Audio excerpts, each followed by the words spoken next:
tenemos la participación en nuestra cabina del ministro de Trabajo de la República Dominicana, que al mismo tiempo, como siempre decimos, es para nosotros más que nada, no solo la visita a un servidor público, sino un amigo y un colaborador permanente de la Z101, con quien tuvimos el enorme privilegio, el doctor Eddie Olivares, fue nuestro anfitrión a su vez, muy recientemente en un evento cumbre, un evento como no había tenido la República Dominicana en su materia, con la presencia incluso nada más y nada menos que el director mundial de la Organización Mundial del Trabajo. Así que hablaremos de ese evento, de todo lo que allí culminó, sus declaraciones finales, el seguimiento de los trabajos que generalmente dependen de esos eventos, pero también de otros frentes donde se sigue batallando, peleando, donde se sigue trabajando por un código laboral que reconozca pues todos los logros que hasta ahora el tiempo le ha dado a la República Dominicana. Muy buen día, doctor Eddie Olivares. Buen día, muy contento de estar aquí. Un saludo a todos los oyentes, televidentes también. Sí, de todo. Es el tiempo del vídeo. Muy contento de estar aquí con ustedes y conversar con el país. Buenos días. Permiso. Dale para allá. La voy a inaugurar. ¿Cambiaron el orden? Dale para allá. No importa. Mira, don Eddie, usted tuvo un evento que encabezó, que incluso previamente ese evento lo habíamos hablado acá es un evento que reunía ministros de toda la región. Nos gustaría conocer las conclusiones de ese evento para la audiencia. Nosotros la conocemos, obviamente, Sí. porque como emisores estuvimos ahí. Las conclusiones de ese evento para la audiencia. Y luego, obviamente, tendremos ya tiempo para hablar del proyecto del Código de Trabajo. Laboral. Sí, fue un gran evento. Era la reunión americana de la OIT. Participaron la gran mayoría de los ministros, más de 20 ministros, que constituye un récord para esos eventos. Entre ellos el ministro de Trabajo de Brasil, de casi todos los grandes ministerios, el de Chile, en fin, casi todos los ministros. Viceministra de Canadá, ahí se dieron cita cada país con la representación ministerial, pero también el liderazgo empresarial, que a veces no se percibe, pero que juega un papel fundamental porque la Organización Internacional del Trabajo es tripartita. Claro. Es la única organización de Naciones Unidas, la única del mundo, en el que las decisiones son tripartitas, y eso lo diferencia significativamente y es un sistema que permite, José Luis, que las decisiones, por ejemplo, la declaración de Punta Cana implicaba sentarse a negociar los empresarios, los trabajadores y los ministros. Entonces te genera una situación en la que a veces coinciden los trabajadores con los empleadores, como ocurrió en algunos temas importantes. Entonces al final sale una declaración que es el producto de una negociación que se toma tiempo, horas, días, se va discutiendo mucho antes de la celebración del evento, y cuando llega el momento del evento se sigue discutiendo y finalmente se da el resultado. Por eso son decisiones muy trascendentes, pero aparte están los trabajadores. Ahí se tomaron decisiones trascendentes. Inició, dice el director general de la OIT, que se trata de probablemente la mejor reunión que se haya hecho en los últimos 50 años de este tipo de la OIT. Y para nosotros es un motivo de gran satisfacción. Ellos lo reflejaron también en plasmándolo en el preámbulo, en el punto 1 del preámbulo, donde ellos dicen expresamos nuestro agradecimiento al gobierno de la República Dominicana por su valiosa contribución como país anfitrión de esta reunión, cuya impecable organización y cálida hospitalidad han sido fundamentales para el éxito del diálogo social tripartito. Entonces, el país en este momento ocupa el espacio más de mayor nivel de valoración en la OIT. Ya estamos hablando a nivel mundial. Y esa declaración va a permanecer durante los próximos 5 años. Y tiene la particularidad de que la última reunión se había celebrado en el 2018. Y hacía 7 años vino el tema del COVID. De manera que por eso fue tan discutido el tema de la declaración de Punta Cana. Entonces ahí se determinaron prioridades y las líneas de acción del futuro, al futuro, y el llamado de seguimiento. En ese sentido, el tema del empleo formal, la informalidad, fue uno de los principales, porque es uno de los principales desafíos laborales de América, sobre todo de América del Sur.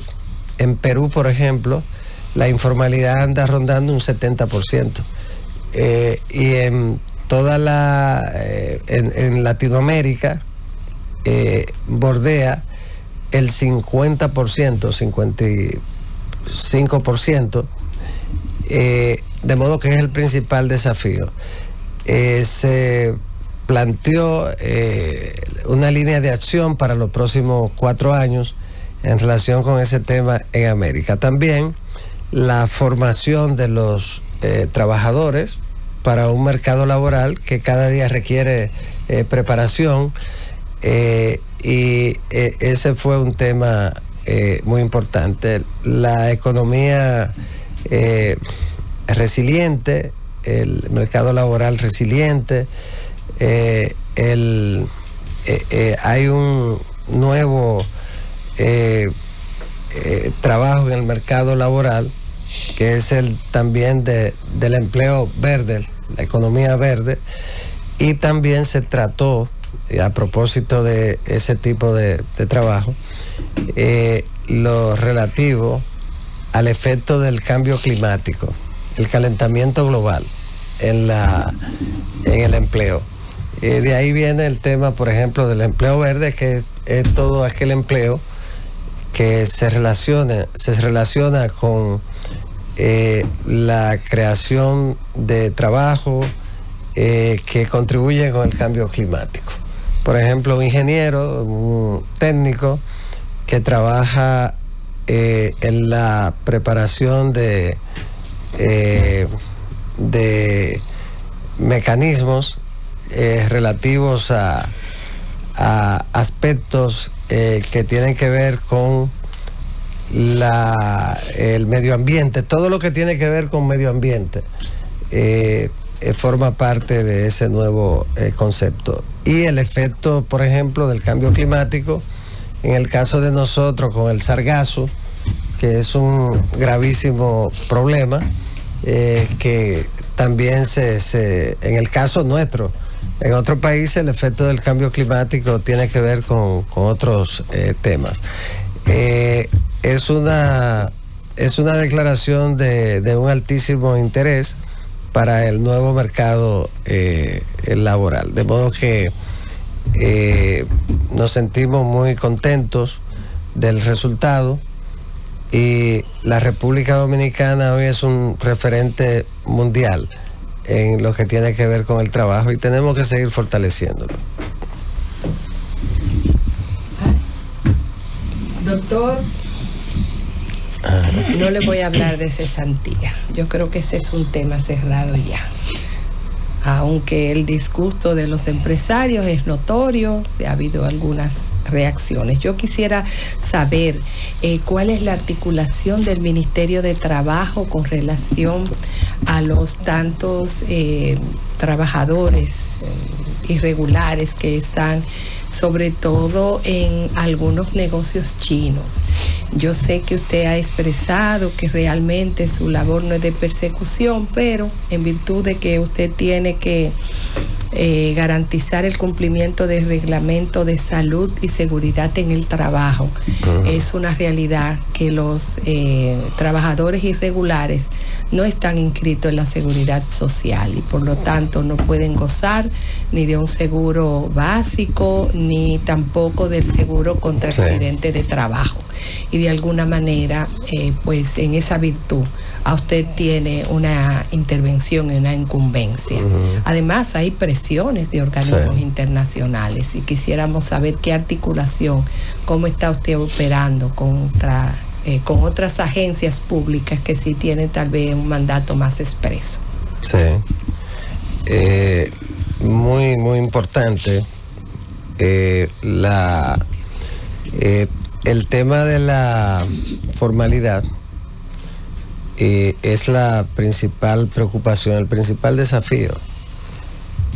La gente, cuando hablamos de formalidad, de empleo decente, el concepto de empleo decente es el que acuñó la Organización Internacional del Trabajo para calificar los empleos que cumplen con todo el rigor, entre ellos un salario adecuado,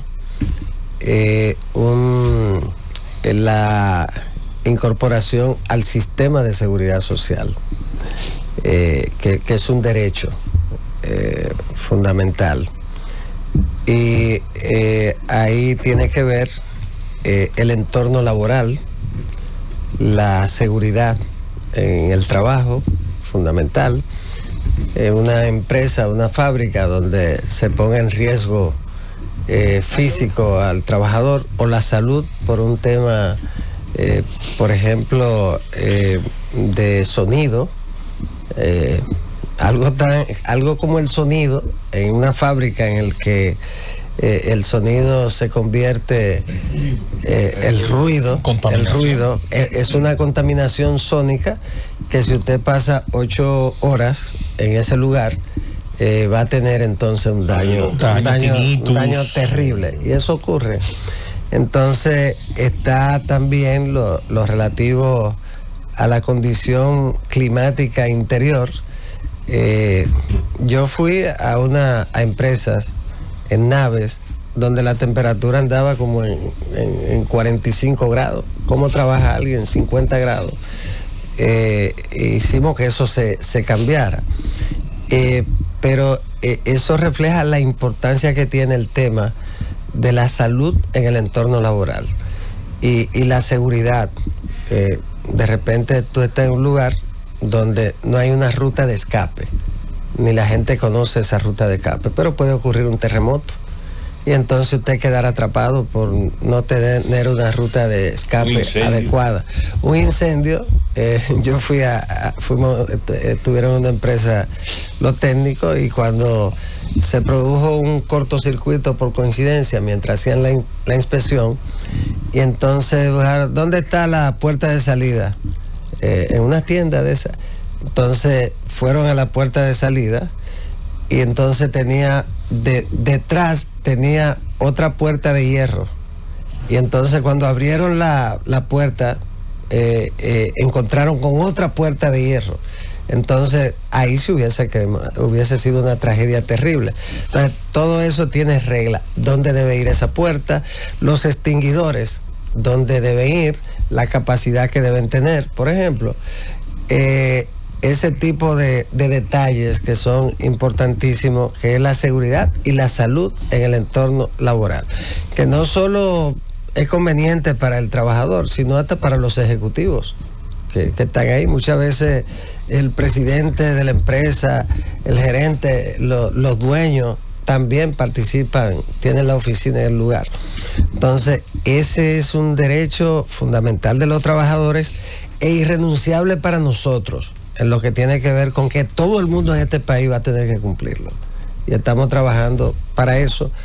ya adquirimos, y me excusa Susana que me desvié, pero retorno a la pregunta ahora. Entonces, ya nosotros adquirimos los equipos para nuestros técnicos, por ejemplo, cascos.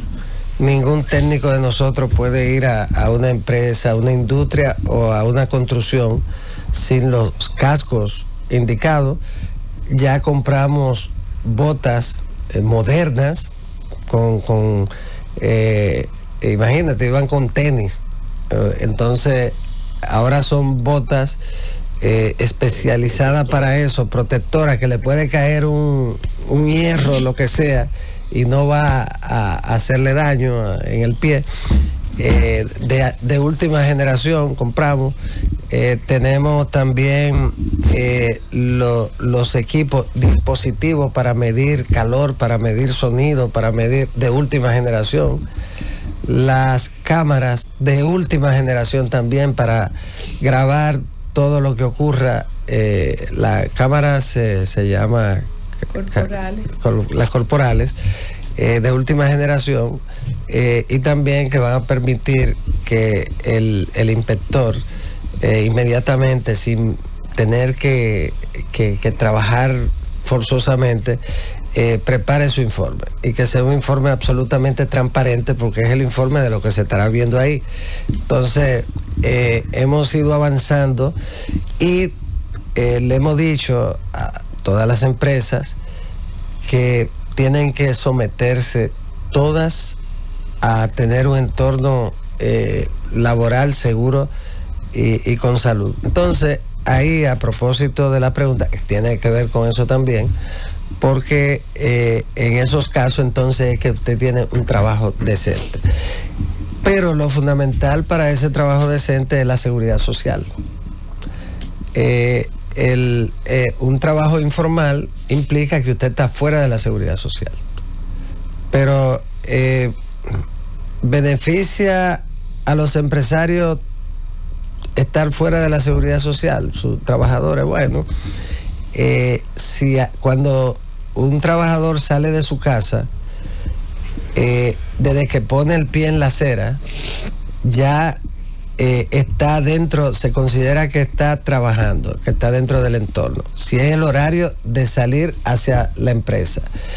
Si sufre un accidente en el camino, aunque sea en un motoconcho, es un accidente laboral, aunque sea un motoconcho en su vehículo, tiene la doble condición.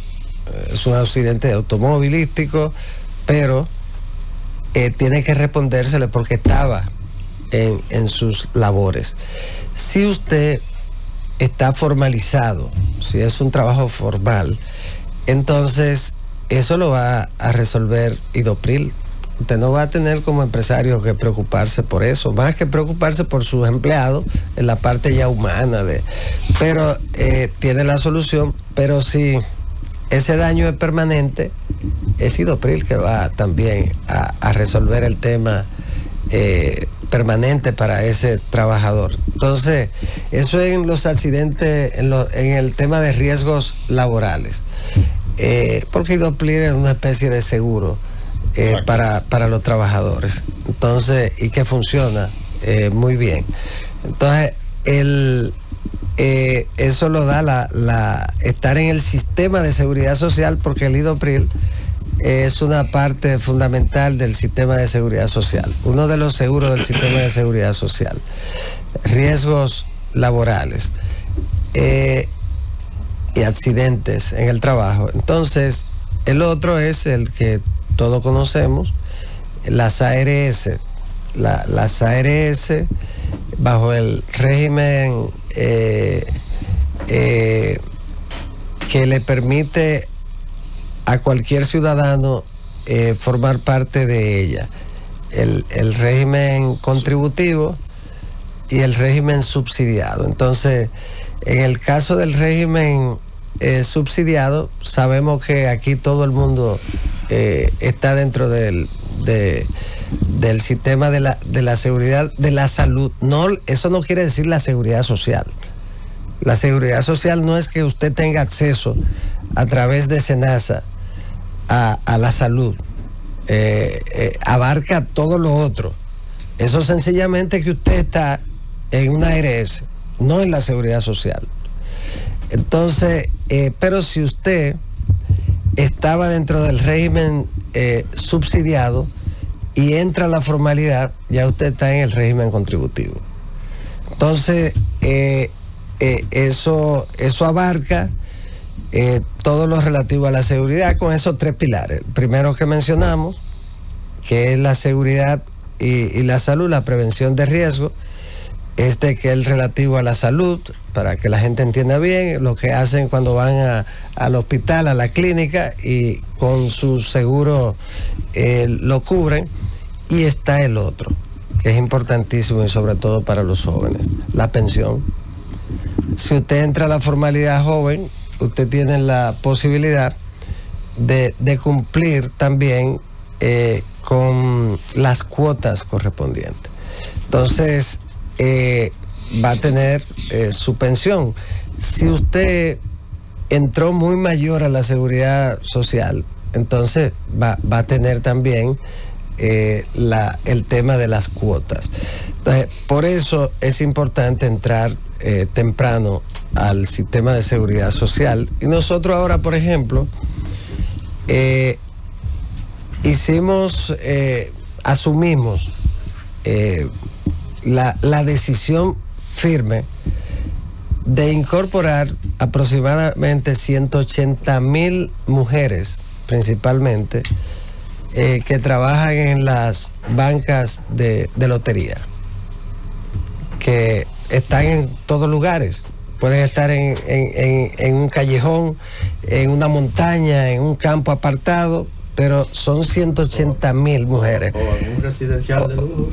Hay el residencial de lujo también, sí. Pero tiene el detalle que generalmente son mujeres jóvenes, casi siempre, que son madres, casi siempre residen en el vecindario, son vecinas, ahí en donde está la banca. Y si no, nunca viven lejos, siempre que tienen la posibilidad de atender a los muchachos, darle seguimiento a la casa, todas estas cosas, con un salario que no era tan significativo, en la informalidad la mayoría. Entonces van a pasar a la formalidad, es un compromiso. Estamos hablando de cerca de 180,000 mujeres. Pero hay que formalizar. Antes de yo ponerme esto, yo no sabía que era así. Hay que formalizar primero la banca, que la mayoría son ilegales. Lo de nosotros no le toca lo de nosotros es los trabajadores. Entonces, lo que va a estar formalizado son los trabajadores. Y de todas maneras, ya esa es una decisión. Y vamos a empezar a ver los resultados próximamente. Un día de esto yo vengo aquí y le voy a decir cuántas ya están formalizadas. Entonces, esas mujeres ahora disfrutan de todas las ventajas de la seguridad social y van a estar ahí aportando al sistema para tener una pensión mañana, y van a luchar después de eso para seguir trabajando formalmente para continuar disfrutando del derecho de la seguridad social. Yo pienso, Susana, que después de la reforma del Código de Trabajo, que ya irá a la Cámara de Diputados y será aprobado en el menor tiempo posible, vamos a meternos de lleno en la reforma del sistema de seguridad social. Eso está bien. La ley 18701, que también es anacrónica, que debió reformarse en el 2012 y no se hizo.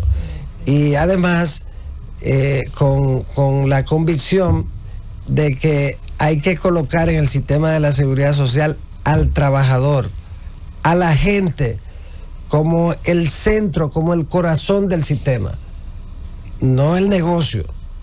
Aquí es la gente la que debe ser la esencia. No puede ser exclusivamente negocio. Por encima de todo tiene que estar la gente.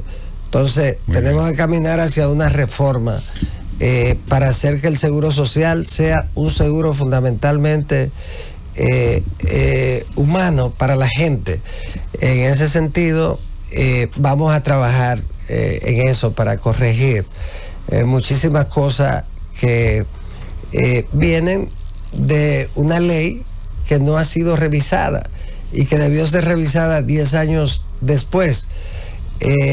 Hay cosas que se dan que tú dices, bueno, el legislador en su origen no sabía cómo iba eso a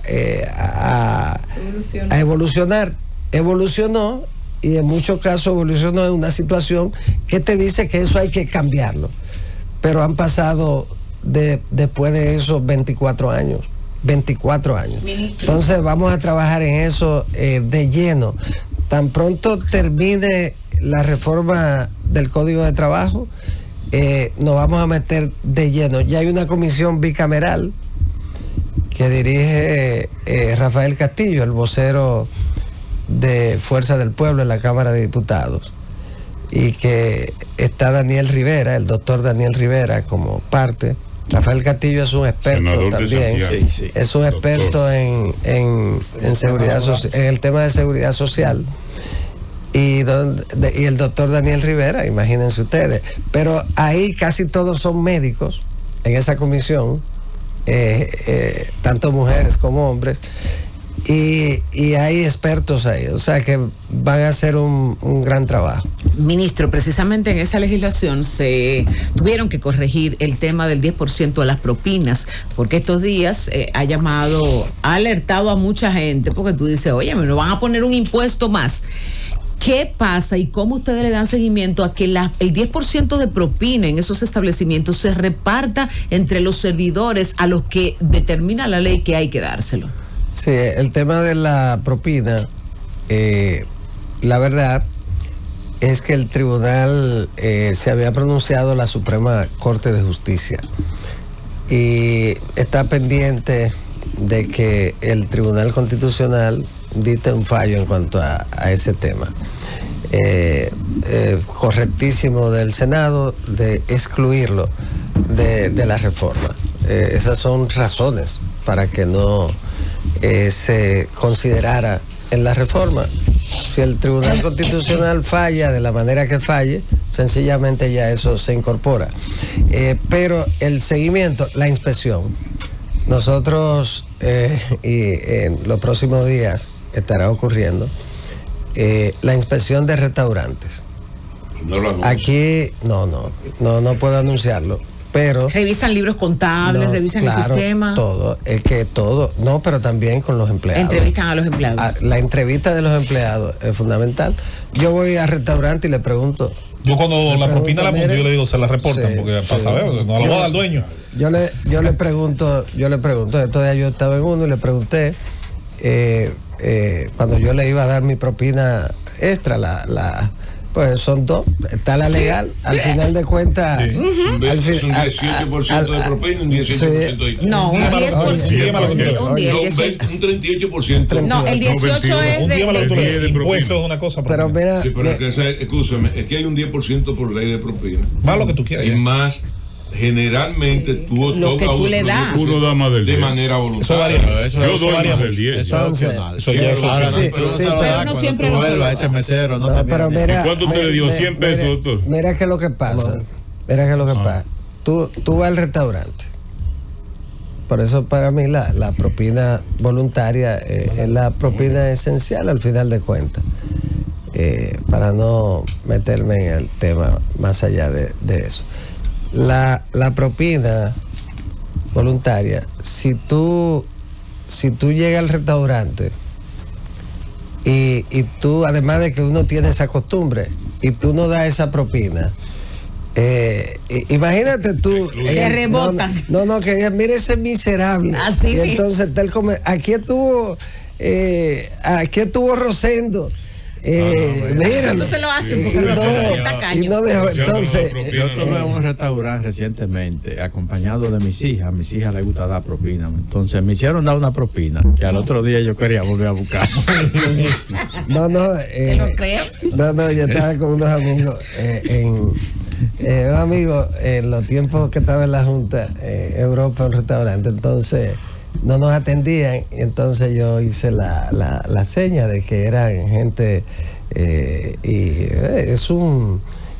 presentándolo como una eminencia. Una eminencia, para no contarlo, pero no está autorizado. Entonces, una eminencia, entonces atendieron, nosotros teníamos muchísima hambre porque acabamos de llegar, y entonces fue el mozo, y yo, no, señor, qué sé yo qué, la cosa, el tipo hasta lo creyó todo el mundo.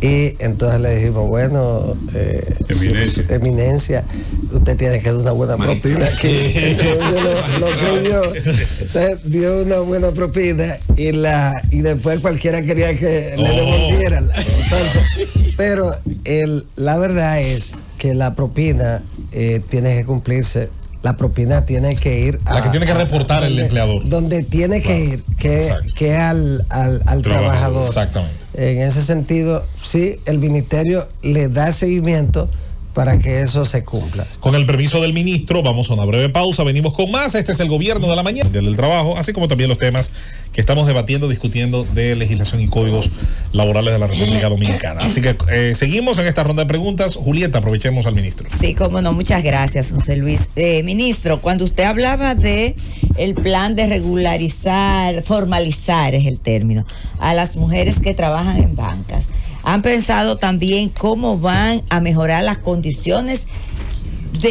laborales de esas mujeres? Porque la realidad es que, partiendo de las instalaciones en las que se instalan esas bancas, esas mujeres no tienen las condiciones, no hay baños, tienen que, el tema también de los niños, que tú los ves que tienen los niños ahí, bebés, o niños de 1 y 2 años, en ese ambiente que es un ambiente de adulto.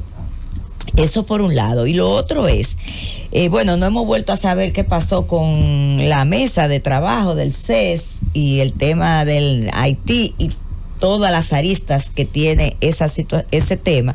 Y a mí me gustaría saber qué tanto se ha avanzado, si hay discusiones en torno al famoso 80-20, porque sabemos que esa es una regulación que es poco viable, no se puede llevar a cabo realmente, por lo menos hasta ahora ha sido inviable. Entonces nos gustaría saber si eso está dentro de las discusiones, qué tanto se ha discutido sobre eso con el empresariado. Sí, pero yo quiero en este momento, antes de responder esas 3 preguntas, sí, 3 preguntas que son muy importantes, sí. Miren, nosotros vamos a celebrar con el permiso de mi querida hermana. Nosotros vamos a celebrar el próximo miércoles 22 una jornada de empleo. Es una jornada sin precedentes. Vamos a tener ahí disponible para los que buscan empleos 6.500 plazas. ¿Dónde es eso? Eso va a ser en el Centro de Convenciones de Unicaribe, en el Malecón. 30 de mayo. Sí. Hay un ambiente, ese centro de convenciones nos permite que las representantes de las empresas hagan las entrevistas en un ambiente como si estuvieran en la empresa, pues son muchos salones, y en ese ambiente se va a desarrollar el proceso de recibimiento de currículum y de entrevistas para los buscadores de empleos. Estamos hablando de 6.500 plazas y más de 50 empresas, empresas de muy importantes, de todos los niveles. Por ejemplo, está Mon Palace, que es un hotel que empezará a funcionar a final de este año, y ahí tenemos 3.400 y tanto de plazas para esta jornada, y tiene la particularidad de que todo el que sea insertado va a tener allá su habitación. Wow. Sí. Eso es Entonces, en Punta Cana. Cana. De modo que hay muchos jóvenes y también que ellos tienen su propia escuela de capacitación. De manera que ahí van a tener mucha oportunidad quienes vayan a solicitar de incorporarse a ese hotel, que también va a tener muy buenas condiciones salariales. Pero es en Punta Cana. Quien vaya a optar por esos puestos se irá a Punta Cana, pero se va pero la feria se va a hacer en Santo Domingo. Sí, Okay. en el Centro de Convenciones del Caribe. Por ejemplo, ahí está Jarro, también Jarro Punta Cana, el Grupo Rica, la Santo Domingo Country Club, Farmacia Los Hidalgo, Planeta Azul, Banco Adopen, Hotel Sheraton, Casino del Mauna Loa, la Liga Dominicana contra el Cáncer, Óptica Oviedo, Consorcio Financiero, ahí va a estar también Total Energy, la Cervecería Nacional Dominicana, supermercados, Grupo Estrella, Metales Antillanos, El Adobón, Pedido Jazz, Grupo Martí, Termoenvase, Grupo Ilsa, Espalsa, Grupo Blandino, Mario Alof, McDonald's, Ochoa, entre otros. Estamos hablando de una variedad significativa del mercado laboral. Todo el mercado laboral de alguna manera incluido en el nivel Más de 6.000 comercial, en 6.500 plazas. Es algo sin precedente quizá en la región. El presidente Luis Abinader va a encabezar la apertura de ese gran evento, de modo que es un espacio para los jóvenes, las mujeres, los adultos, ir a optar por estos empleos decentes, que son muy interesantes para el mercado laboral, que estamos ahora en un 5%, bajando del 5% en términos de desempleo en el país. Es decir, que estamos bien, pero cada día surgen más plazas, más oferta de empleo, con detalles como esta, usted se va a Punta Cana, pero va a tener ahí su habitación y todas las condiciones, en el caso de esos hoteles de Punta Cana.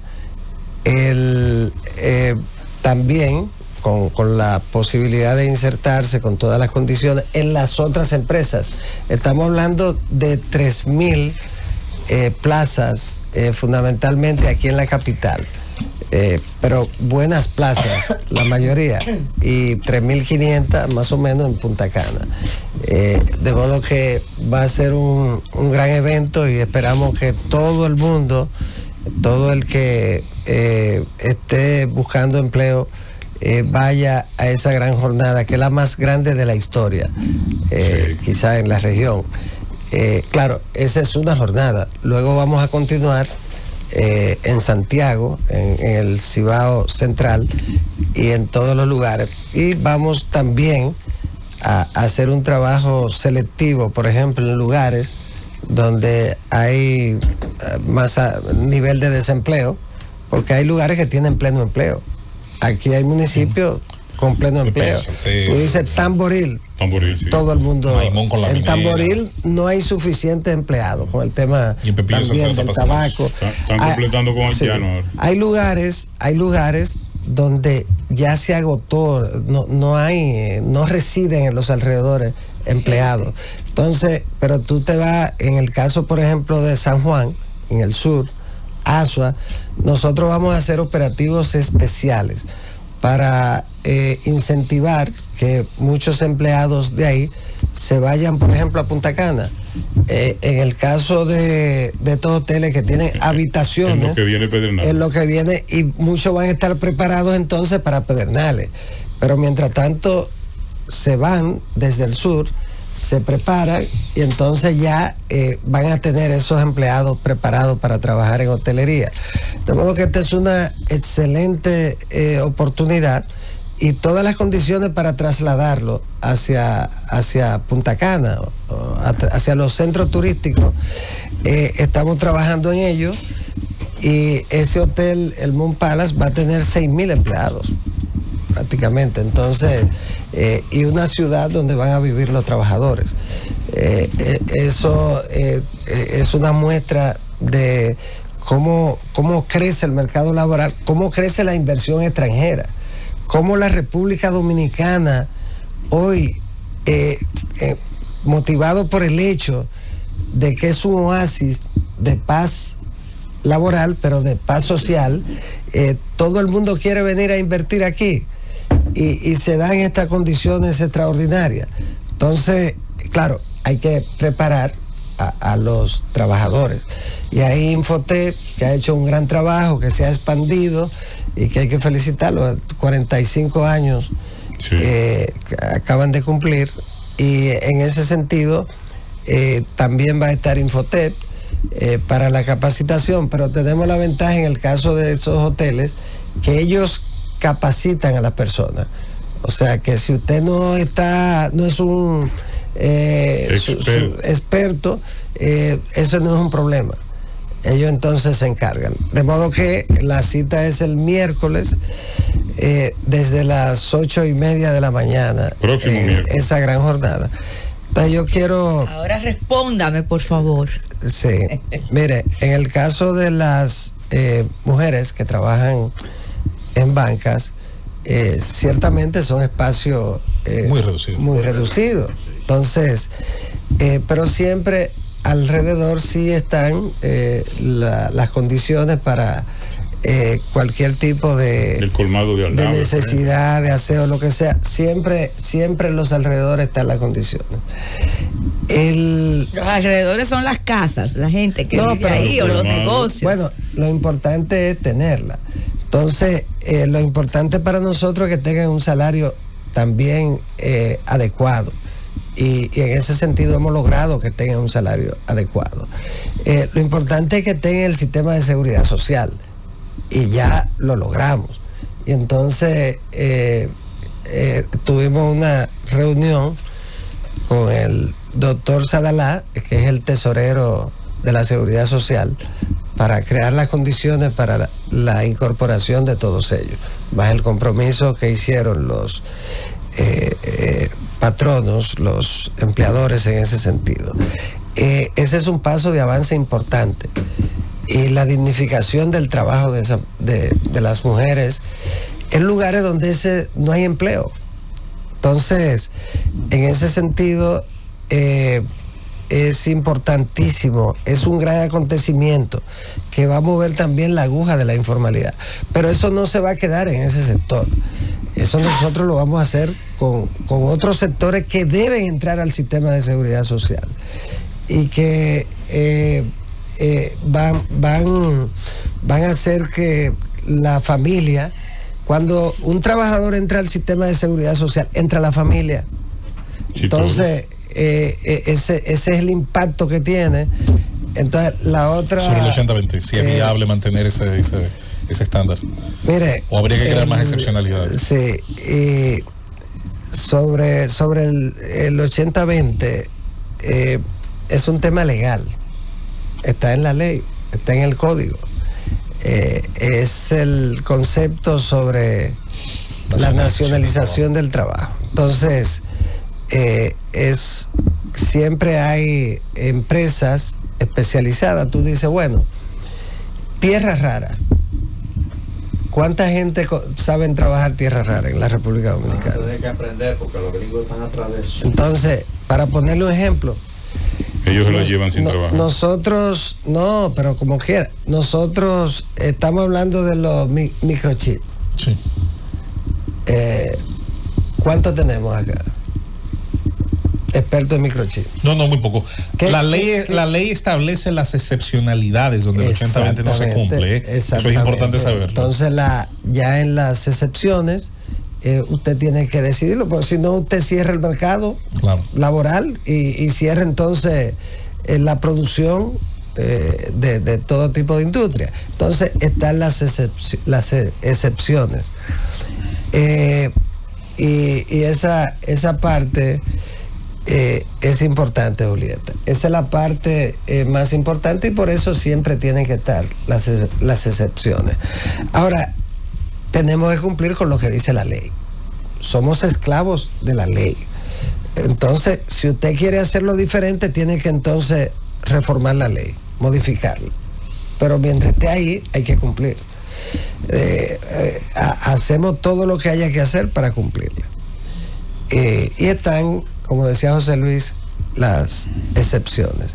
En ese sentido, y a propósito de la otra que Julieta, del trío de preguntas, en la que queda, el CES se presentó el informe, fue una gran jornada, y los protagonistas de esa jornada fueron el presidente Luis Abinader y los expresidentes los tres, Leonel Fernández, Danilo Medina y Hipólito Mejía. Ellos. Entonces son ellos los cuatro líderes, el primer líder de la nación, que es el presidente, y los otros tres líderes, que son los tres expresidentes que tenemos, y que nos dimos el lujo en este momento en el planeta de que el presidente y los tres expresidentes se reunieran. Este es un tiempo de polarización en la que eso no ocurre en casi ningún país.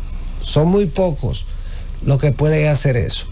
De modo que vamos a esperar el resultado, la concreción de lo que se acordó en esa mesa o en las mesas temáticas. ¿Y cuándo se va a saber? En la que se conocieron. Bueno, ya es una decisión del presidente y los expresidentes. Son resultados muy interesantes que yo sé que el liderazgo representado en ellos va oportunamente a presentarlo. Doctor, hay en las discusiones para la modificación del Código Laboral, hay una parte que yo no la he visto, quizás porque no me puse para eso. Me gustaría que usted me ayudara, y es la siguiente: la edad máxima límite para trabajar en el sector privado no tiene límite. La ley yo sé que no la tiene, sin embargo algunas empresas sí la tienen, en violación a la ley. Eso se contempló, se discutió, se trató. No puede, no, ese no fue un tema, porque usted dice en la reforma del código. Ajá, pero el mismo código no establece límite, pero algunas empresas sí. Y tienen un límite, bueno, 45 años, de ahí para adelante no lo. Bueno, ya son políticas, no puede haber discriminación en ese sentido. Pero las hay, doctor. En todo caso, no es un tema contemplado como límite en el Código de Trabajo y por lo tanto no es un tema que se abordó. Ni se habla tampoco de sanciones a quienes la violen. No, porque tampoco si no tiene límite, no tiene violación. Claro, no hay violación. Claro, cuando a ti te impiden porque tienes 50 años, te dicen no te contrato, es una violación. Es parte del autogobierno. Bueno, pero no es una violación, porque la ley no establece límite. Sí, porque tú cuando vayas bajo una patana de cemento vas a contratar unos 75 años. Bueno, pero si está en condiciones, sí, ese es otro tema, pero hay otro trabajo. No, lo que tú no puedes decirle, mira, te voté porque tú tienes 50 años. No te contrato porque tú tienes 50. No, pero es una violación. Es que no le... Claro, entre las partes. Él lo sabe porque él ha sido empleador. Pero yo creo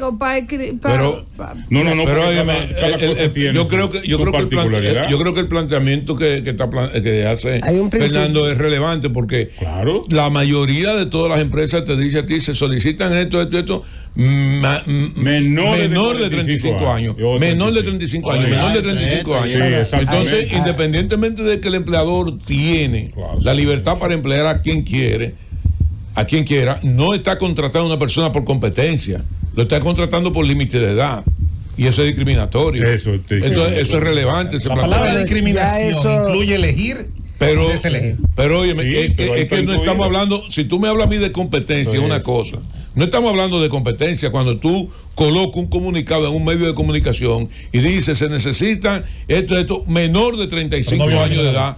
No estamos hablando del tipo de competencia que tiene esa persona. Entonces, el mismo código, eso es una código que no establece el límite. Eso es una discriminación. Si no cuando el trabajo no tiene límite. Poner.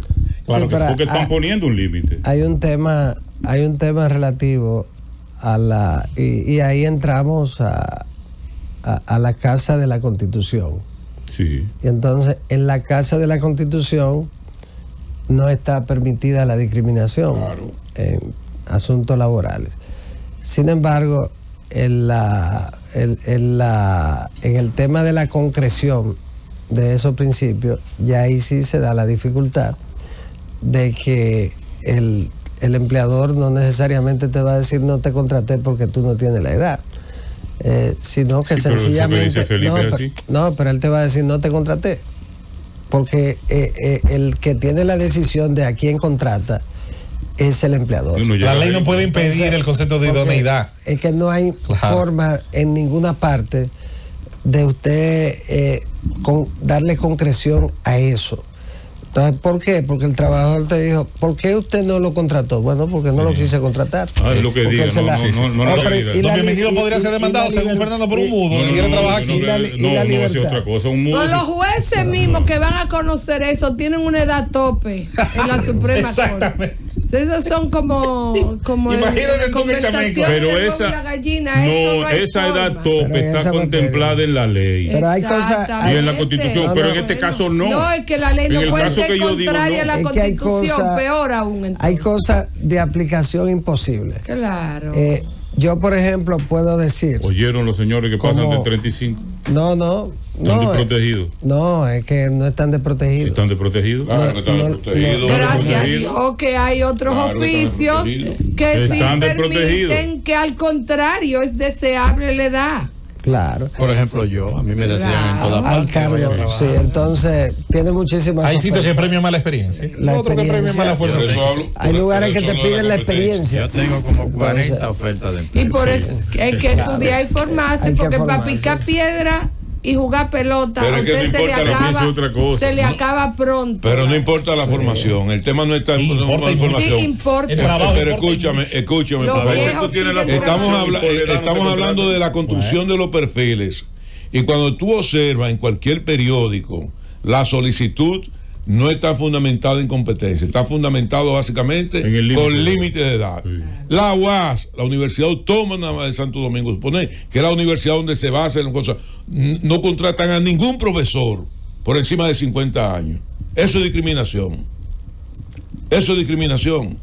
Quieras usted o no quiere, es discriminación. No, pero no creo que las universidades no. No, le estoy hablando de la UAS. La UAS. Sí, la UAS. No, la UAS. No tiene contrato, no contrata profesores que pasen los 50 años. Eso no contrata.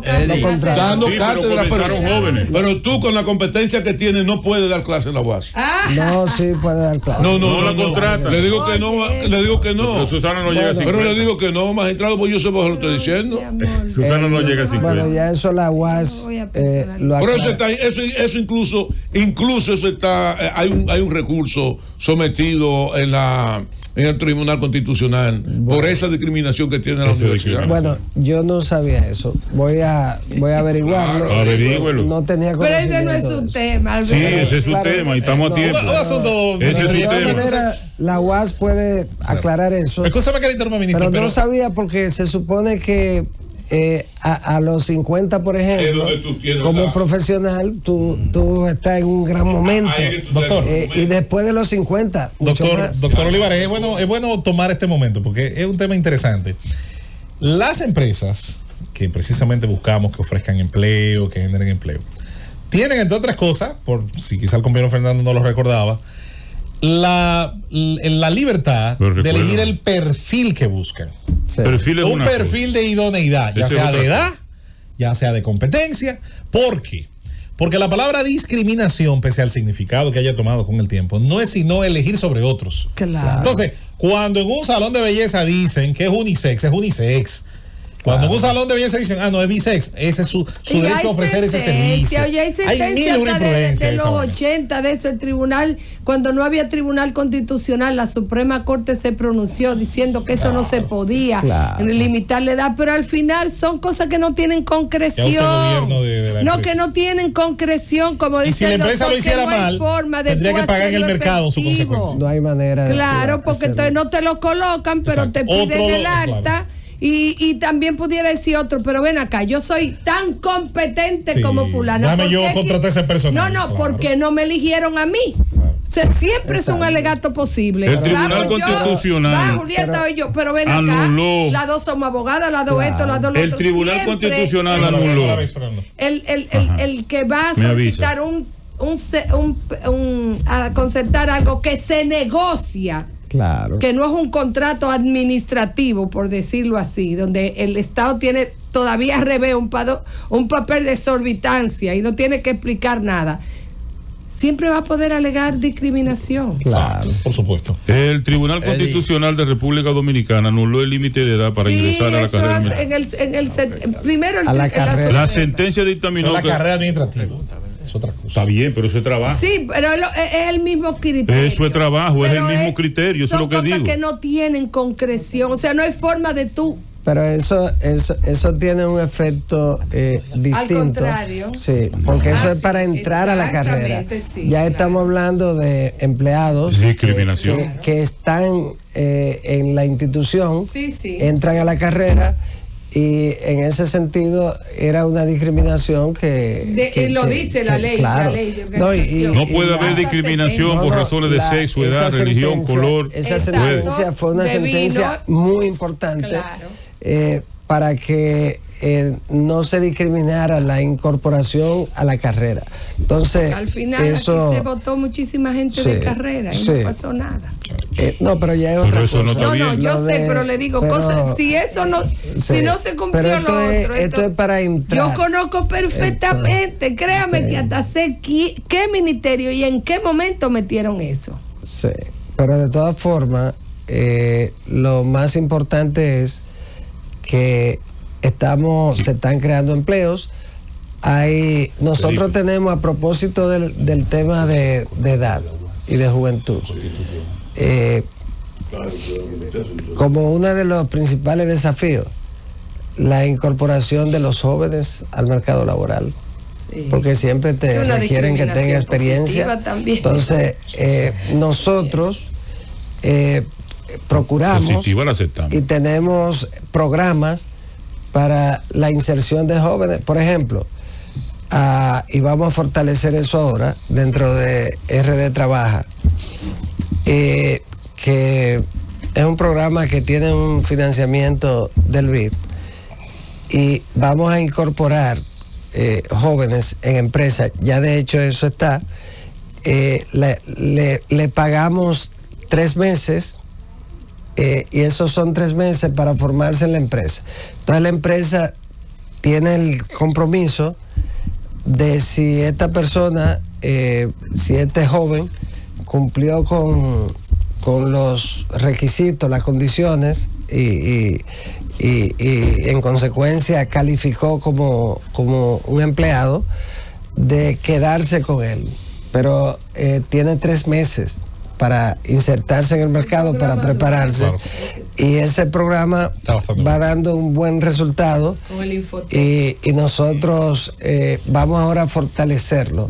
Vamos a incorporar una gran cantidad de jóvenes que nunca han trabajado, pero que van a tener la oportunidad de conocer el trabajo e insertarse en el mercado laboral. Doctor, la discusión relacionada a la cesantía yo sí la voy a asumir desde el siguiente punto de vista. El mercado dominicano laboral, tanto público como privado, tiene contratos múltiples, variados, e incluso gente que ha estado aquí, en algún caso ha sido signatario de esos acuerdos, de empleos que no tienen. No comprenden el aspecto de que conocemos como liquidación o como, ¿cómo le llaman? Tiene otro nombre en el aspecto legal, prestaciones laborales acumuladas. Y esas zonas existen, están ahí en bancos, incluso en instituciones del Estado. Y el sol sigue saliendo por el mismo sitio. En el caso de la asunción sobre el debate, se han propuesto vías, incluyendo la del seguro de desempleo, que es muy utilizado en el mundo anglosajón, al que van a vivir y trabajar los dominicanos, que de aquí salen y mandan remesas. Por si usted se pregunta si funciona bien o funciona mal. Así como hay gente que tal vez exige que se elimine la cesantía tal vez con cerrazón, eso es cierto, pero hay quien también se niega a estudiar cualquier alternativa con cerrazón. Y donde hay ese cierre, no se pueden estudiar alternativas, y eso es complicado para hacer acuerdos y para establecer matices. ¿No siente usted que estamos posiblemente transitando esa parte del proceso donde unos que entienden que no hay manera de seguir con eso, otros que entienden que no hay manera de seguir sin eso, pudiéramos estar cayendo en la trampa de no conceder ni siquiera el abordaje de alternativas que ya están para colmo en el mercado, que ya existen en el propio mercado dominicano? Me preocupa eso. En la primera etapa de implementación de la ley 8701, se intentó, el mismo magistrado Milton Ray Guevara, que cuando fue ministro de Trabajo, y en esa etapa se planteó la posibilidad del seguro, el seguro de empleo. Eso no dio resultado. Vinieron expertos chilenos y demás que ya tenían experiencia en la materia, pero eso no caló aquí, no tuvo el resultado. Probablemente lo interesante de este debate sobre la reforma del Código de Trabajo fue que los empresarios pudieron visibilizar sus planteamientos sobre el tema de la cesantía, y lo hicieron de una manera amplia, desde diferentes ángulos, ya no planteando la eliminación, comprendiendo que es muy difícil cambiar esa cultura, sino ponerle límites, unos límites que ellos entienden que serían razonables, y claro, sin renunciar al planteamiento sobre esa otra opción, que es la de la del seguro de desempleo. Entonces, creo que se avanzó muy bien en ese sentido, y los empresarios aprovecharon el debate y estuvieron debatiéndolo hasta el último momento, con muchísimas alternativas. Pero no se tocó la cesantía en la reforma, y por lo tanto es un tema que va a continuar. Cuando iniciemos el debate ya a profundidad de la reforma de la seguridad social, muy probablemente también los empresarios van a entrar con el tema del planteamiento del seguro de desempleo y otras alternativas. Pero fue bueno, José Luis, fue muy importante que en este debate, que fue un debate también dentro del marco de del mayor respeto, una muestra de lo que hace el diálogo tripartito, como entre los empresarios y los trabajadores no se produjo ningún tipo de confrontación fuera del debate natural, que eso no ocurre en cualquier otro país. Y el tema se ha debatido, la gente ya ha escuchado las dos versiones, la de los trabajadores y la de los empresarios, fundamentando la razón por la que debe permanecer la cesantía, y la de los empresarios, y la del gobierno, con muchísimos ángulos, y la del gobierno, pero el gobierno actúa ahí como un árbitro, en razón de que era el tema más controversial y que no se pusieron de acuerdo en la mesa del diálogo tripartito, y en consecuencia no podíamos inclinar la balanza. No se expresó ningún tipo de influencia ni desde el Palacio Nacional ni desde el Ministerio de Trabajo en el Congreso para que prevaleciera la el reclamo de los trabajadores con ese tema, porque el gobierno prácticamente ha acompañado al sector laboral en el tema de mantener la cesantía. Lo que ocurre es que es el tema más controversial. No se pusieron de acuerdo en la mesa de la negociación, y siendo el tema más controversial, nosotros no podíamos influir para que se tomara una decisión en cuanto a cualquier aspecto relacionado con la cesantía. Los trabajadores dijeron: no aceptamos que se toque la cesantía. Los empresarios plantearon, en principio era eliminar la cesantía. Luego el discurso cambió a ponerle límite a la cesantía. Entonces, y más otros planteamientos que de alguna manera reducían el efecto que ellos entienden negativo de la cesantía. En ese sentido, fue un debate muy rico. Es un debate que va a continuar. Y yo creo que ahora la siguiente etapa va a ser en la discusión sobre la seguridad social. Pero el código, la reforma, es una reforma que necesitábamos. Es un código de 1992, cuando ya estamos finalizando el primer cuarto del siglo XXI. Entonces, eso no hay forma de tú justificar no haber reformado el código cuando tenemos en el mercado laboral muchísimos empleos que en el 92 eran impensables. Eso hace que sea muy importante, pero aparte de eso también las fallas del código del 92, que fue el mejor código que hemos tenido, pero que, como es natural, el legislador, a pesar de haber estado acompañado por grandes figuras del derecho laboral, como el doctor Rafael Alburquerque, Milton Ray Guevara, Don Lupo, pero bueno, podría mencionar 10 grandes figuras del derecho laboral dominicano, pero esos que encabezaron. Entonces, hay cosas, como es natural en toda legislación, que es perfectible. Don Julio Aníbal Suárez, el magistrado Julio Aníbal Suárez. O sea, estamos hablando de grandes figuras que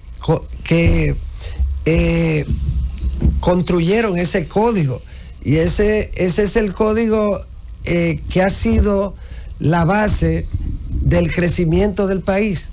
Entonces, pero hay que adaptarlo a este tiempo, y los mismos que lo hicieron, porque yo he conversado con todos los que se mantienen vigentes, como Milton Ray Guevara, que ha estado siempre al tanto, y el doctor Alburquerque, y el mismo Julio Aníbal Suárez, pero más en más bajo perfil.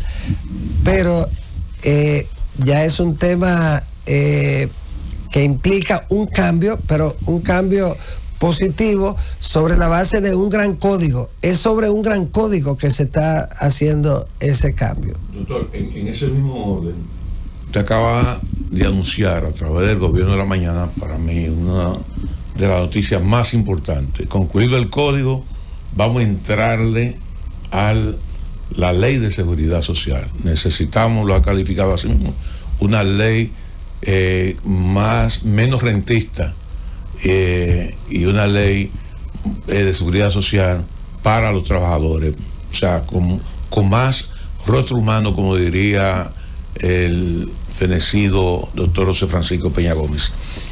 Pero me gustaría saber cuáles fueron las motivaciones que tuvo el Consejo de la Seguridad Social. Lo de SENASA yo lo justifico, porque fueron 5.000, 6.000 millones de pesos que se transfirieron de los fondos de los trabajadores del IDOPRIN a SENASA. Pero ¿por qué transferir 5.000 millones de pesos a las ARS privadas?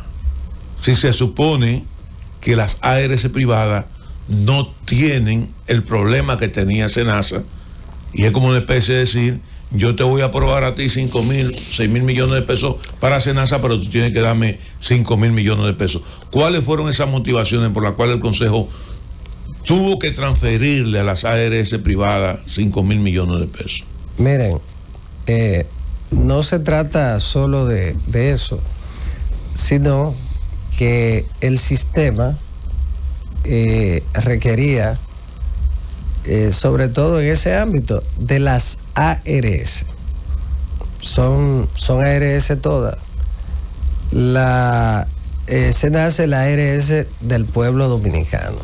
La ARS donde hay 7 millones de dominicanos, aproximadamente. Y los que están en la privada son dominicanos también. Pero se supone que las dificultades que tuvo SENASA no la tiene la privada, porque entonces si no la tiene la privada o tiene la privada también las mismas dificultades que tiene SENASA, está en crisis el sistema de seguridad social tan grande como para transferirle 12.000 millones de pesos a las ARS, incluyendo la del Estado y la privada. Porque solamente por crisis se podría justificar una situación de esa naturaleza. Pero no solamente, no es ese el tema solamente, sino que el catálogo también decíamos ahorita, el sistema de seguridad social debe ser un sistema humano en el que el trabajador, el ciudadano que forma parte de él, sea el centro de la atención de ese sistema. También ahí tenemos la ampliación de la cobertura un sistema de seguridad social tiene que ser dinámico. El problema que hemos tenido, usted dice, bueno, el caso SENASA, de seguro que en una reforma de la ley 8701, todos esas debilidades del sistema estructural y de cobertura, las debilidades en sentido general, se corrige en una reforma, porque la reforma es como una forma de fortalecer lo que ha funcionado bien, fortalecer la salud de lo que está bien. Pero es que los trabajadores son los que estaban pagando, doctor. Discúlpeme, los trabajadores a través de su fondo del IDOPRIL son los que están pagando el déficit, son los que están pagando la consecuencia, al parecer, de un sistema en crisis, y se han transferido 12.000 millones de pesos de los fondos de IDOPRIL para las ARS. Sí, pero no son ahí los trabajadores. Los fondos del IDOPRIL son de los trabajadores, de usted ahorita. No, son del sistema. Del sistema, pero el 70% de los fondos son los empleadores. Sí, esa es la verdad. Más del empleador. Entonces, si se viera desde esa perspectiva, ese criterio, pero el fondo, como hay gente que dice los empleadores, pero espérese, porque también es un eufemismo. Usted está hablando que el 70%, sí, el 70% que hacen los trabajadores, los empleados, es el aporte que hacen dentro del sistema, pero esa es la ley. Entonces se supone que tan pronto usted como empleador hace el aporte, y eso pasa a unos fondos que tienen por ley unas especificaciones, un destino, un origen y un uso. Y los del empleado también. Pero es que eso no es para, es que esos fondos, por Dios, esos fondos no es para satisfacer necesidades de los empleadores.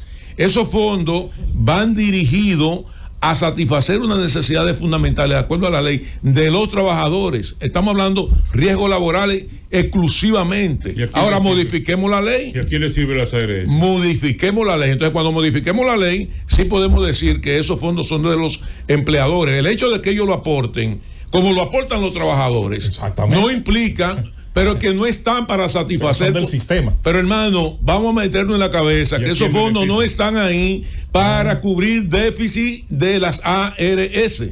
Son sistemas totalmente distintos. Hay riesgo laboral, hay riesgo de salud, y son fondos totalmente diferentes dentro del marco del muñeco del sistema. Lo que pasa es que esos fondos, ahí hay fondos que vienen desde el antiguo sistema de seguridad social, el seguro social.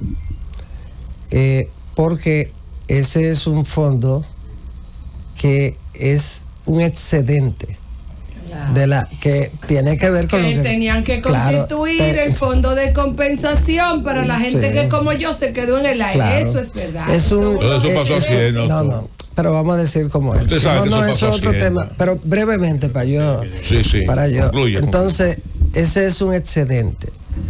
Entonces, ese excedente que en el año 2000, a propósito de la pandemia, se utilizó también para los trabajadores. Y en meses, pero esto es para los trabajadores. No, esto es para los trabajadores. Para todos los trabajadores. Hay trabajadores 12,000 millones de pesos para transferir a satisfacer necesidades de empresas privadas, prestadores de servicios. Es que no son 12,000 millones de pesos. La resolución yo la tengo aquí. No, pero no como lo está planteando. ¿Y cómo entonces? ¿Usted la tiene ahí? Sí. Bueno, pues usted se va a dar cuenta que no son 12,000 millones en ese sentido, sino que hay parte del...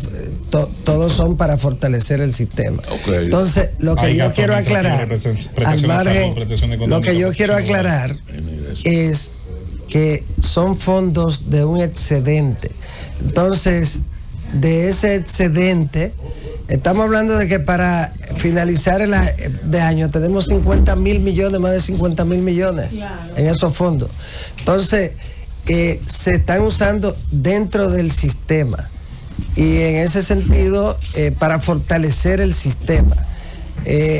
¿Qué ocurre? Y ahí entramos a lo de la reforma, Susana. Por eso es que es necesaria la reforma. Porque esos excedentes hay que determinar en una reforma también su utilización. En una más reforma. Claro, de una manera más puntual. De una manera porque lo dice, la definida. ley dice inversiones, deuda y todo. Fortalecimiento del sistema. Pero reservas de excedente, excedente de la reserva técnica. Porque los son fondos 55,000 millones de pesos. Entonces, para yo entender, los fondos del IDOPRIL, que son los fondos de riesgos laborales, son los fondos que van dirigidos entonces a cubrir todos los déficits de cada una de las series. Son excedentes de esos fondos. Hay una reserva. Hay una reserva técnica. Claro, que es intocable.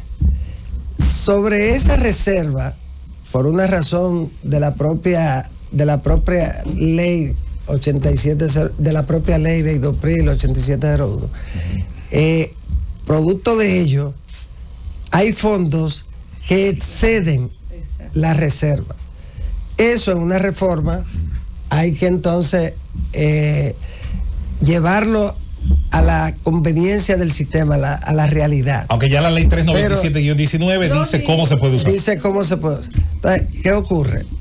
Pero ese es el excedente que está allá y que tú lo tienes ahí arriba, que no establece, que está blindado como está la reserva técnica, para explicarlo de alguna manera. Entonces, el SENASA es la ARS más grande, es la ARS del pueblo, del Estado.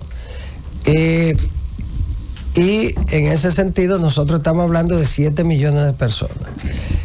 Esos fondos que se van a tomar en poquito tiempo volverán a estar por encima de esos excedentes. Esos excedentes van a seguir creciendo. Y en ese sentido, lo correcto, lo conveniente es que en la reforma se establezca exclusivamente en qué se utilizarían o que no hayan esos excedentes. Lo correcto es que el sistema haga que esos fondos se reasuman y que no se produzca ese excedente. Ahora, ¿tú sabes por qué ahora se puede hacer? Porque la praxis, el sistema demostró que la reserva técnica se podía producir y aún así con menos recursos y entonces produjo ese superávit. Entonces, en una reforma, ¿de dónde proviene la reserva técnica? Si se hubiera hecho hace 12, la reserva técnica, en el 2012. ¿De dónde proviene la reserva técnica? Oye, la reserva técnica es el dinero obligado que tienen que tener para cubrir los accidentes de trabajo. No todo el mundo va y le pagan por accidente de trabajo, se produce un superávit. Es como, vamos a decir, el encaje legal que tienen ellos que tener. No son suficientes, Felipe, los accidentes que se producen para el pago. Para el pago. Entonces, el cálculo que hizo el legislador al momento de hacer esta ley falló en el sentido de que calculó más allá de lo que correspondía. Entonces, eso es una reforma. Tiene que incluyendo la reserva técnica de los medicamentos que quedan como excedentes, que son los medicamentos que la gente no utiliza. Lo importante es optimizar esos recursos, y en este caso que han sido utilizados dentro del sistema para fortalecer la ARS del pueblo dominicano, donde hay 7 millones de dominicanos que reciben la salud a través de esa institución. El fortalecimiento de todo el sistema, y sobre todo que se amplía la cobertura para diversos tipos de enfermedades. Nosotros, por ejemplo, tenemos también que avanzar en lo que tiene que ver con la salud mental. Tenemos que buscar la forma de que el sistema también garantice de una manera más efectiva la salud mental. Y en ese sentido, parte de esos fondos se toman para ampliar la cobertura, el catálogo. Pero esto es lo que demuestra la necesidad de una reforma de la ley 8701. El sistema de seguridad social tiene que ser reformado. Ministro, pero y tenemos que trabajar en ello. Preguntarle, porque usted es el presidente del Consejo de la Seguridad Social. Mucha gente entienden, y quiero ver su opinión al respecto, de que, por ejemplo, la situación que tenemos hoy en día, los afiliados, de que las ARS no nos cubren las consultas médicas para ir al psiquiatra, al psicólogo, y entre otras coberturas, dicen que eso se resuelve ahí, precisamente en el Consejo de la Seguridad Social, que no hay que hacer ninguna modificación ni hay que crear ninguna ley para ello. ¿Cuál es la situación real de eso? Bueno, estábamos hablando de ampliar la cobertura. Nosotros tenemos que también ampliar la cobertura para la salud mental, que es importantísimo. Pero ¿bajo qué mecanismo? Que yo quiero saber si es que hay que modificar la ley o sencillamente es ponerse de acuerdo ahí en el Consejo de la Seguridad. Se puede decidir en el Consejo de la Seguridad Social. Ajá. Se puede decidir. Okay. Y de hecho el propio organismo de los médicos, psiquiatras, se llama la Sociedad de Psiquiatría, pero que incluye también psicólogos, e incluye todo el ámbito de la salud mental, y que tiene mucho prestigio. En ese sentido, nosotros también nos inscribimos entre lo que consideramos que hay que ampliar la cobertura de la salud mental, de la atención a la salud mental, pero eso tiene que ver con muchas cosas, incluyendo los psiquiatras que tenemos, que tenemos un déficit también, y las condiciones para eso. Pero sí, desde ya estamos trabajando en ese sentido.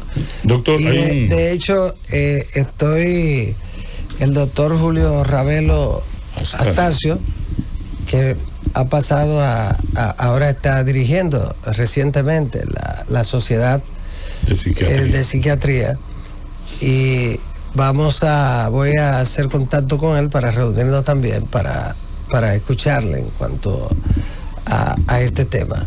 Hay una oficina, es una preocupación. El propio presidente Luis Abinader tiene ese tema como un tema importante.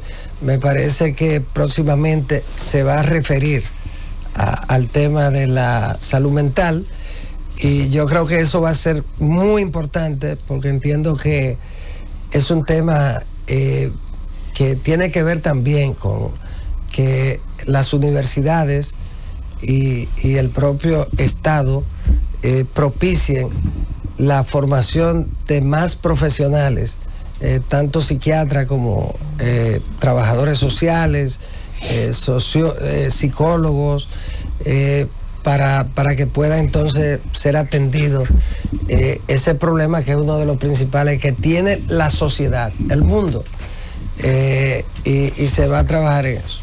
Doctor, hay un departamento, no sé si una dirección en el Ministerio de Trabajo que probablemente sea uno de los más conocidos, sobre todo por los trabajadores. Yo no sé si se llama inspectoría, que es donde acuden trabajadores que sienten que injustamente lo despidieron o que justamente lo despidieron y que van a buscar asesoría con el tema precisamente del pago de cesantía y otras prestaciones laborales. ¿Cómo está funcionando esto? ¿Ustedes tienen estadística de lo que están recibiendo en este momento? Sí, claro. Funciona muy bien. Hay una dirección de asistencia judicial. Ajá.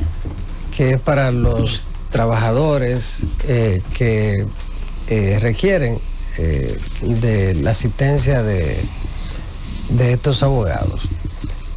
Funciona muy bien. En el caso del cuerpo de inspectores, que es uno de los temas, tenemos un déficit, esa es la verdad. Y hay un tema que tiene que ver también con los fondos. Los chelitos. Además, tienen un salario deprimido. Estamos hablando de que son abogados que se especializan en la materia.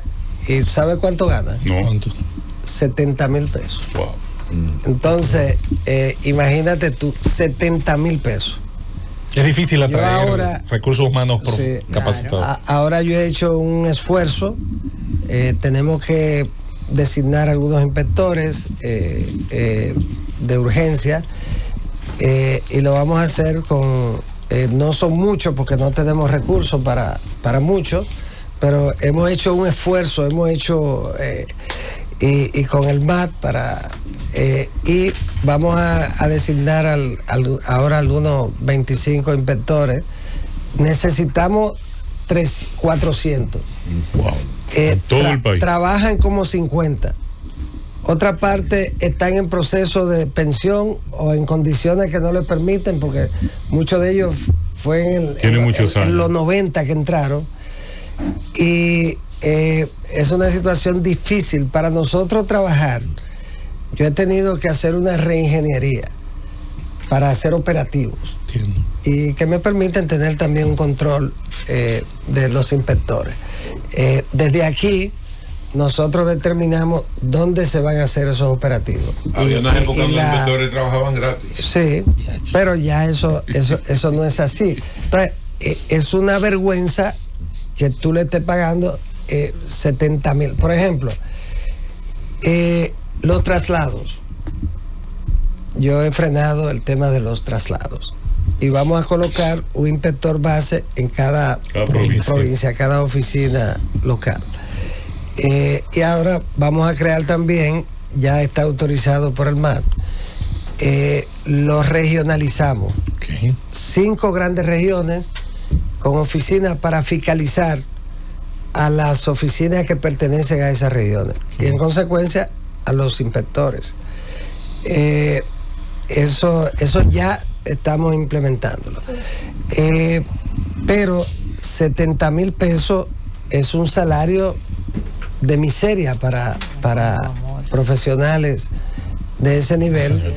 Y ahora conseguí para hacerle un aumento. Okay. Entonces, pero tampoco un aumento tan significativo.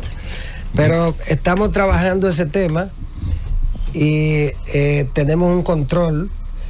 Pero cuando tú tienes ese control también tienes que darle condiciones, fundamentalmente salarial. Pero estamos trabajando en eso. Ministro, quisiera aprovechar su visita para que para tratar de ver si una duda me satisface la posición del ministerio. ¿Tiene el ministerio en estos momentos un cuerpo de estudio estadístico que esté tomando en cuenta qué efectos ha producido en el mercado laboral de las trabajadoras domésticas las modificaciones que se establecieron hace cuestión de unos meses? Me gustaría, porque sería importante saber si cosas que algunos de nosotros temíamos se está dando, o si en su defecto el mercado se adaptó. Yo tengo muchas experiencias cercanas, pero no puedo establecer sobre ellas el resultado general, sino que son perceptivas. Yo puedo decir, bueno, en mi entorno cercano, 2 familias que conozco lo que hicieron fue comenzar a trabajar por días, 2 que la tenían con amanecida ya no la tienen, otros sí le ajustaron su salario, pero el ministerio o la ONE, no sé, ¿se está levantando una estadística sobre el efecto que tuvieron las modificaciones? Lo que pasa es que no fueron cambios profundos en cuanto a la forma en que laboran las trabajadoras. Sino contratación y salario. Exacto, fue un tema de salario mínimo. Sí. En ese sentido, la reforma de la ley, la reforma del código sí trae cambios.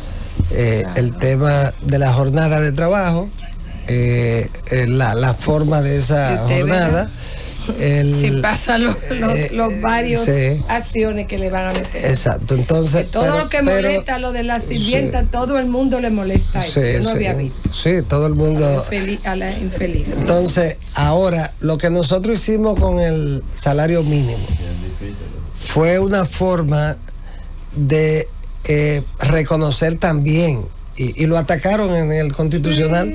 El código establece, y el propio convenio de OIT, que donde quiera que existe un comité de salario, deben revisarse los salarios de todos los sectores. Entonces, ¿qué ocurre? Ese es un sector. Claro. Son trabajadoras. Yo le preguntaba a algunos amigos en los medios, entonces yo le preguntaba, ¿son trabajadoras?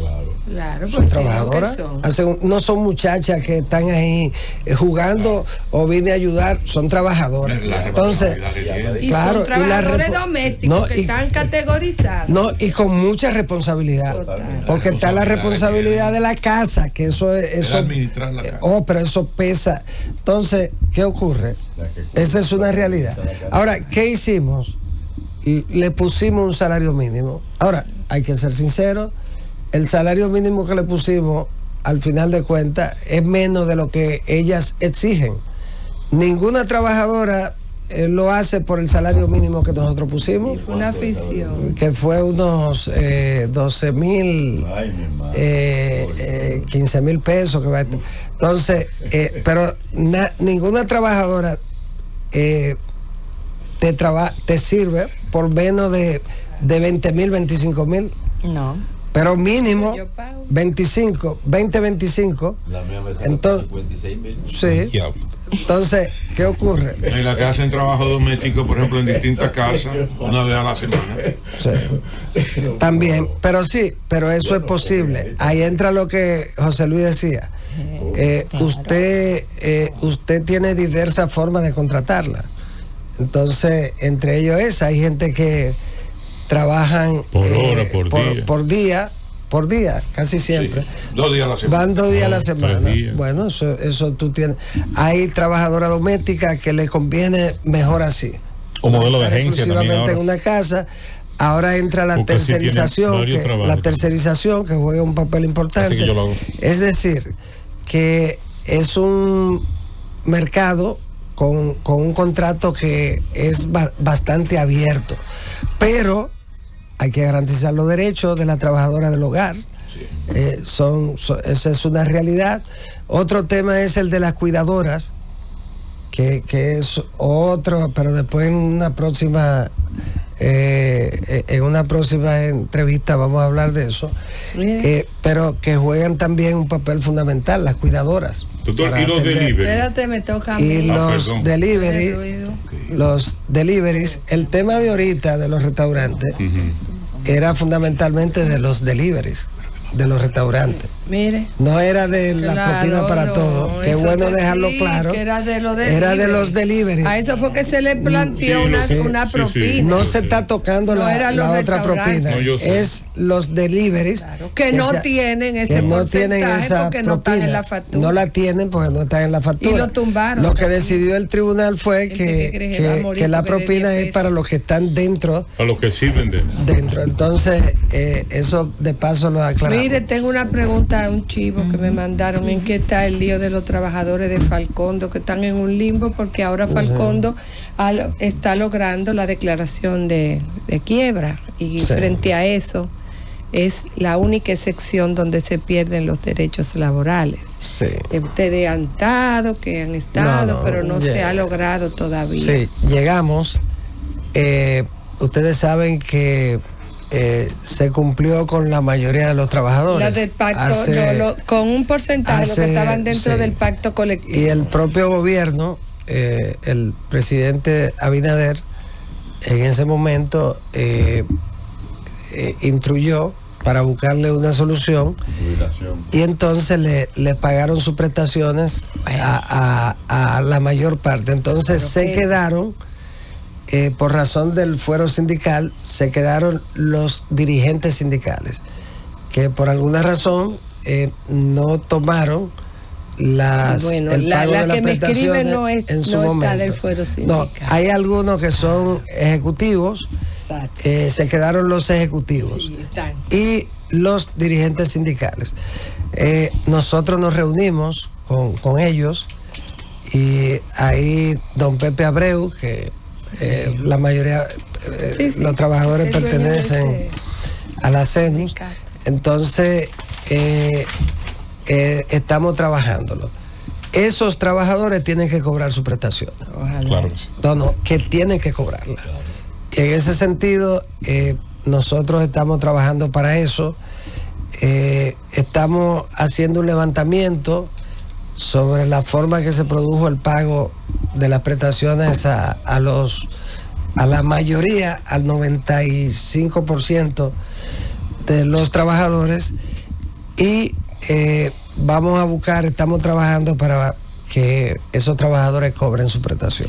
Ministro, gracias por darnos esta entrevista. Hoy hemos, creo que minuciosamente, escuchado tanto el tema de cómo culminó el evento, importantísimo, y lo que produjo, así como también los otros frentes de batalla. Definitivamente que es un ministerio que tiene, no descansa, siempre tiene algún tipo de reto que llevar a cabo. Y eso es bueno porque implica que podemos, como dominicanos, seguir luchando por una mejor regulación de las relaciones laborales. Gracias por estar con nosotros. Gracias, y quiero saludar aquí la presencia de don Bienvenido. Claro que sí. Para mí un altísimo honor. Bueno, don Bienvenido estuvo en la reunión americana de la OIT. De la OIT. Un privilegio para nosotros. Mira, para terminar, las cosas van caminando. Nosotros, el Ministerio de Trabajo hoy encabeza a todas las instituciones públicas en evaluación de desempeño. 86.4, 85.4. Eso es doña Milagro. No. Eso es el MAT, se llama la EDI, evaluación institucional, evaluación de desempeño institucional. Eso es el MAT, pero acompañado, supervisado por la OEA. Es decir, que son estudios, se hacen en otros países de América Latina, y nosotros en estos 7 meses pasamos a ocupar el primer lugar. La institución del Estado Dominicano con el más alto nivel de evaluación de desempeño es el Ministerio de Trabajo, y para nosotros es una gran satisfacción. Ya la semana que viene estaremos entregando el bono, porque el bono de desempeño,